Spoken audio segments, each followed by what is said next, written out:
Well, we got into wine, I think it really started with beer, in that my college roommate, whose dad eventually got us into wine, he and I had the most extensive beer bottle collection and actually beer tasting sessions at Santa Clara University. And when we met, Diana really loved food, and instead of going out to dinner and a movie, we would just go out to dinner. I had friends who were into wine, and we started reading Wine Spectator, Robert Parker, and just this whole wine thing was just really captivated.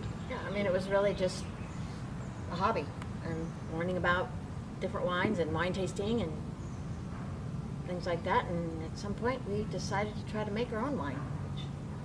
I think for me also studying in Italy, that was wine is such an important part of the cultural experience there, and it's not a collector thing and there's points on shelves. It's just part of life. It's like olive oil. It's like pasta, wine, sunshine, laughter, song.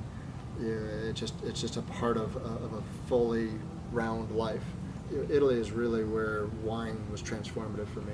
At Santa Clara, as part of our degree program, you had to take a humanities elective. So I thought, well, I'll take Italian. That'll be fun because then I can read Italian newspapers and find out what's going on in the Giro d'Italia and Tour de France and things like that, which we didn't have live streaming, to your phone, in the early 80s of what's going on in major sporting events around the world. So if you couldn't read a foreign language newspaper, you would have to wait a month to find out what happened to get an English magazine, to report on it.